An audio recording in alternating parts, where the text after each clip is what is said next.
오늘의 10분 말씀. 열왕기상 20장 35절로 43절입니다. 바로 전 본문에서는 북이스라엘과 아람과의 두 번째 전투를 살펴봤습니다. 첫 번째 전투에서 패배를 한 아람왕 벤하닷은 신하들과 전술적으로 그리고 신학적으로 그들의 전쟁 실패의 요인을 분석합니다. 그 결과 첫 번째, 그들은 여호와 하나님을 산의 신으로 제안하는 오류를 범하게 됩니다. 그래서 전쟁 장소를 두 번째 전투에서는 아벡 평지로 선택을 합니다. 그리고 두 번째, 32명의 동맹국 왕들이 리더가 아닌 그들의 백성, 그들의 장교들을 리더십으로 교체하여 결집력을 높여 전쟁에 참여합니다. 하지만 전쟁의 승리는 전략에 있지 않고 하나님 말씀에 있습니다. 이미 하나님께서는 승리를 북이스라엘에게 아합 왕에게 주셨습니다. 그리고 이것은 아합 왕에게 하나님께 돌아갈 수 있는 또 다른 기회이자 은혜가 됩니다. 그러나 북이스라엘 아합 왕은 전쟁에서는 승리했음에도 불구하고 결국 패배한 꼴이 되어버렸습니다. 왜냐하면 전쟁 승리를 주도하신 하나님을 철저하게 무시했기 때문입니다. 불순종했기 때문입니다. 그는 그가 전쟁에서 승리한 주인 마냥 하나님께 물어보지 아니하고 여쭙지 아니하고 아람의 벤하닷 왕을 조약을 통해 그냥 살려줍니다. 오늘 본문은 하나님께서 그 아합 왕에게 심판을 선언하십니다. 오늘 본문에 들어가기에 앞서 이스라엘 역사 속에 하나님의 진멸이라는 명령을 먼저 이해하고 시작하도록 하겠습니다. 왜냐하면 오늘 본문에서 하나님께서는 아합 왕에게 아람의 벤하닷을 멸하기로 결정을 했으나 아합 왕이 그를 그냥 살려주었기 때문입니다. 진멸은 히브리어로는 헤렘이라고 여러분들 들어보셨을 것입니다. 사실 하나님의 명령, 진멸, 헤렘을 어느 정도 이해하기 위해서는 많은 시간이 요구가 됩니다. 진멸이라는 것은 글자 그대로 남녀노소 가리지 아니하고 하나님이 말씀하시면 진멸하는 것입니다. 인간적으로는 참으로 받아들이기 어려운 부분입니다. 그래서 시간을 갖고 그 진멸이라는 것을 이해하셔야 됩니다. 부족한 7가지 진멸에 대한 요약을 나누겠습니다. 첫 번째, 하나님께서 모든 적들을 진멸하라 명령하신 것은 아닙니다. 진멸하도록 말씀하신 민족들이 따로 있습니다. 가장 대표적인 진멸 전쟁은 바로 여리고성입니다. 그 기준은 하나님이 세우십니다. 두 번째, 진멸은 우상 숭배와 매우 밀접한 관련이 있습니다. 그래서 이스라엘 백성이라 할지라도 그들 속에 우상 숭배가 있다면 이스라엘 성읍 또한 진멸하라라고 신명기 28장에서 경고하고 있습니다. 세 번째, 그래서 결국 진멸이라는 것은 죄와 밀접한 관계가 있습니다. 우상 숭배는 결국 우리의 몸에 암과 같은 존재가 됩니다. 그 암 조직을 도려내는 그 사이즈의 기준은 하나님만이 판단을 하십니다. 네 번째, 진멸은 죄를 정결케 하는 제사와도 매우 깊은 관련이 있습니다. 송아지나 염소를 완전히 죽여 하나님께 드리는 것이 되는 것입니다. 다섯 번째, 인간은 육체의 죽음을 최악의 저주로 생각합니다. 하지만 하나님은 영적 죽음을 더욱 심각하게 다루십니다. 그래서 때론 하나님의 진멸의 명령이 우리들에게는 여전히 불편한 진실입니다. 그래도 영적 죽음이 더 심각함을 받아들여야 합니다. 여섯 번째, 그리고 하나님의 진멸의 방법은 노아의 홍수처럼 자연을 사용하시기도 하시고 이스라엘 백성들을 통해 진멸하시기도 하시고 각종 재해나 재앙을 통해 진멸하시기도 하십니다. 방법은 여러 가지입니다. 마지막 7번째, 예수님은 우리들의 죄를 해결하기 위해 스스로 진멸하라는 하나님의 명령 앞에 절대적으로 순종한 온전한 희생양이 되어 주십니다. 진멸에 관련된 이 부족한 7가지 요약이었습니다. 중요한 것은 하나님이 명령하시면 우리들의 생각, 판단, 감정을 내려놓고 순종해야 하는 것이 우리들의 태도여야 합니다. 그럼 오늘 본문으로 다시 돌아가겠습니다. 오늘 본문은 아합 왕에게 아람과의 왕과 군대를 진멸하지 않은 그의 불순종의 죄를 물으십니다. 하나님의 말씀을 무시하는 것, 불순종하는 것은 절대 안전하지 않음을 강조하게 됩니다. 오늘 본문 아합 왕의 삶의 길은 죽음을 향한 길입니다. 하지만 반대로 순종의 길은 우리들로 하여금 생명의 길로 인도하게 될 것입니다. 오늘 본문을 통해 우리들이 죽음의 길을 걷고 있는지 생명의 길을 걷고 있는지 스스로 점검해 보시길 바랍니다. 오늘 본문은 크게 두 부분으로 나눌 수 있습니다. 첫 번째는 매우 기이한 선지자 사건의 이야기가 등장합니다. 두 번째, 아합 왕에게 선포된 하나님의 심판입니다. 첫 번째 부분은 기이한 선지자들의 사건입니다. 35절서부터 37절입니다. 선지자의 무리 중 한 사람이 여호와의 말씀을 그의 친구에게 이르되 너는 나를 치라 하였더니 그 사람이 치기를 싫어하는지라. 36절 그가 그 사람에게 이르되 내가 여호와의 말씀을 듣지 아니하였으니 내가 나를 떠날 때에 사자가 너를 죽이리라.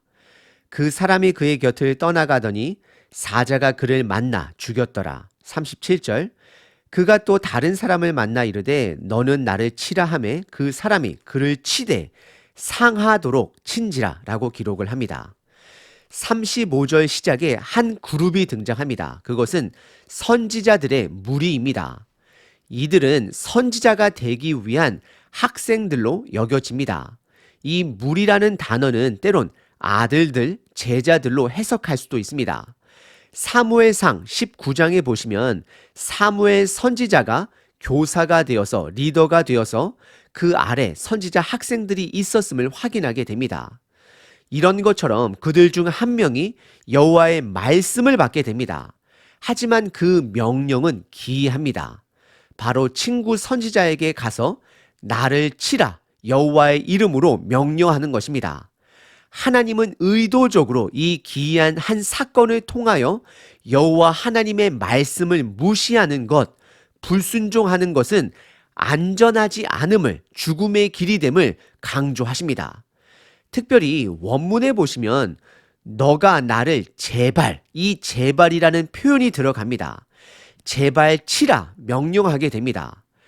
이것은 하나님의 명령입니다. 하지만 그 선지자 친구가 그를 치기를 싫어합니다.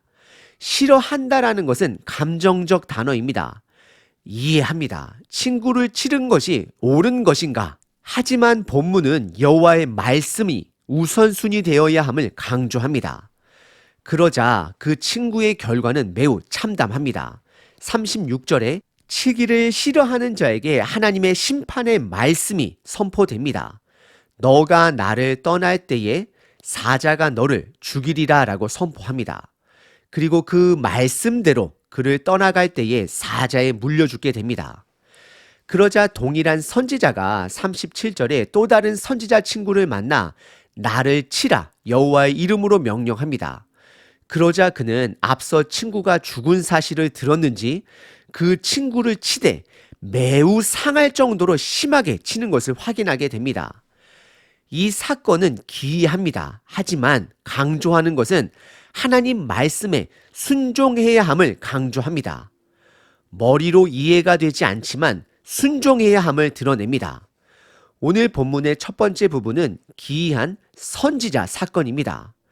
하나님은 의도적으로 이 기이한 사건을 통해 순종의 중요성을 강조하십니다.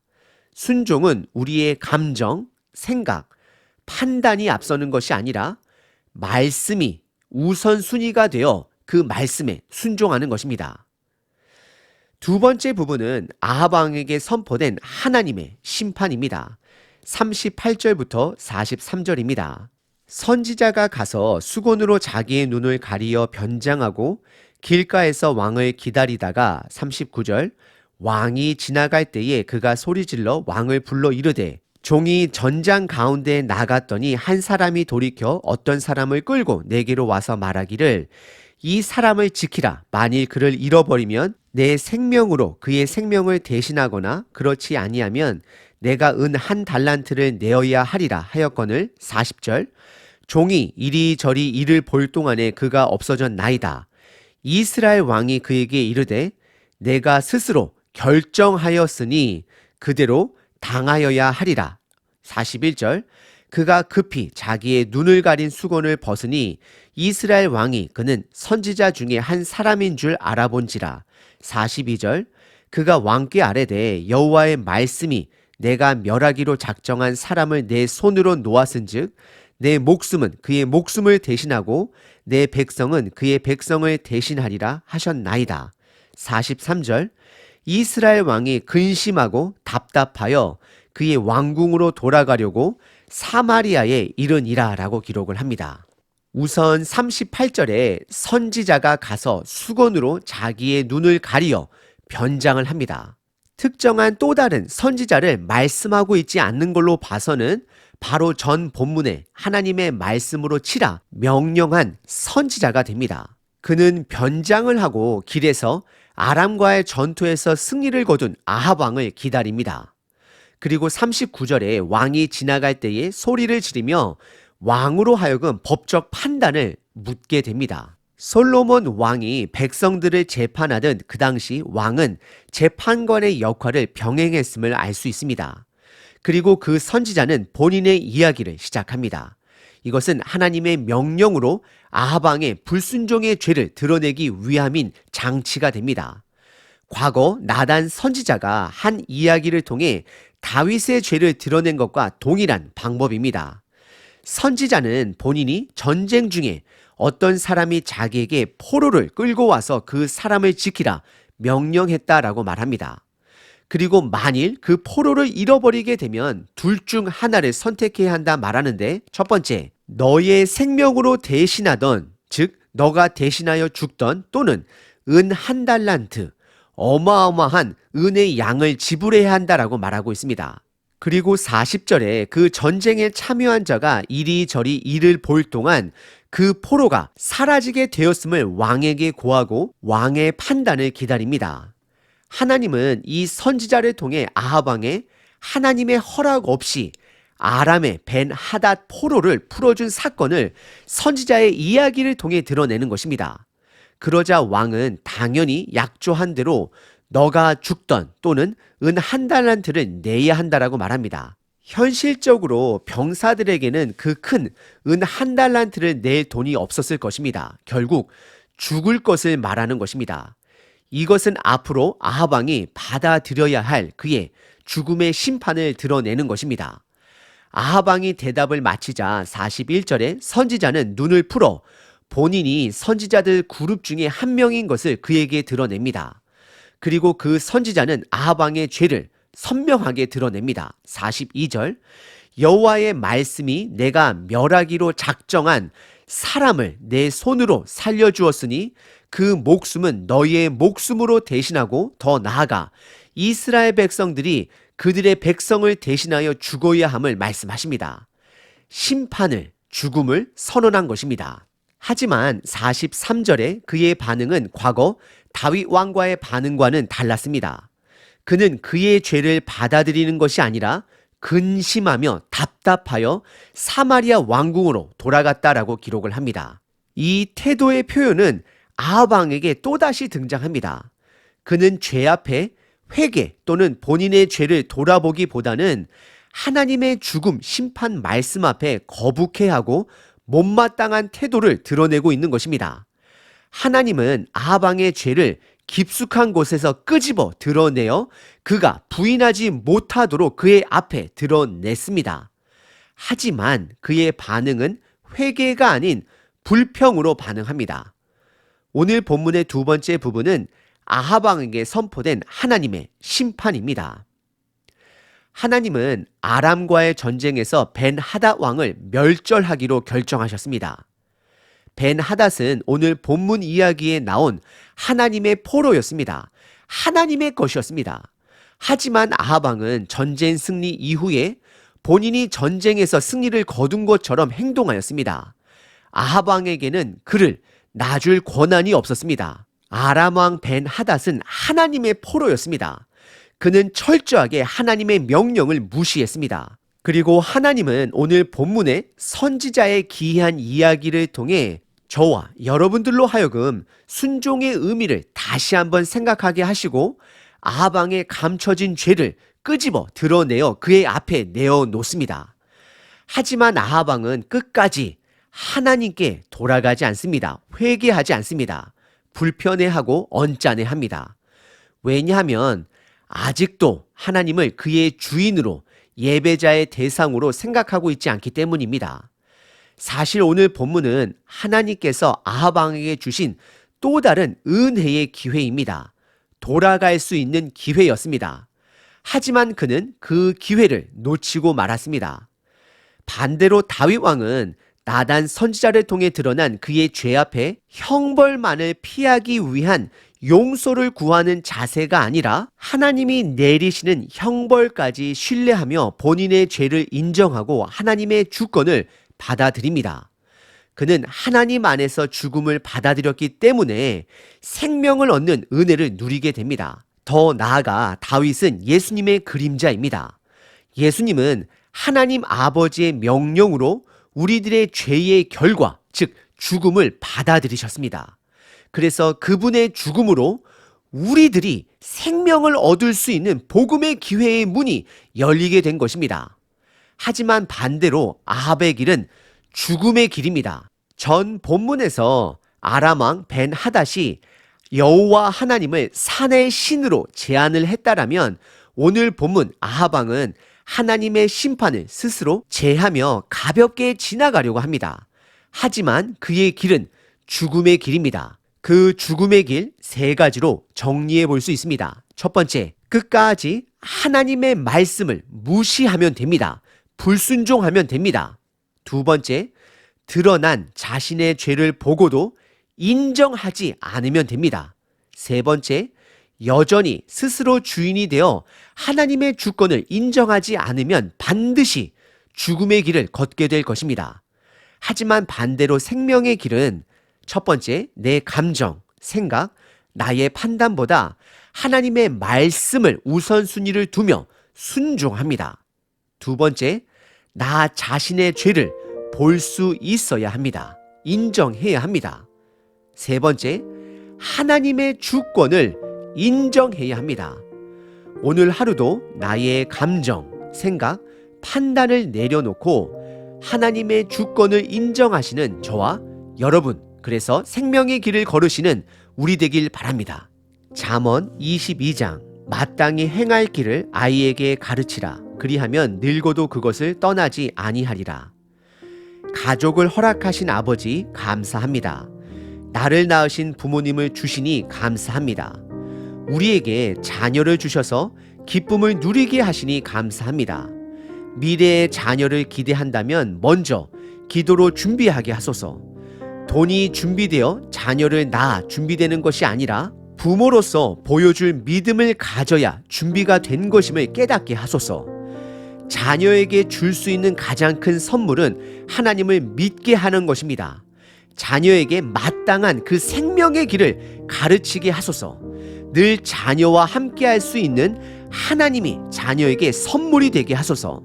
자녀에게 하나님을 가르치는 가장 좋은 방법은 내 삶을 통해 드러내는 것입니다.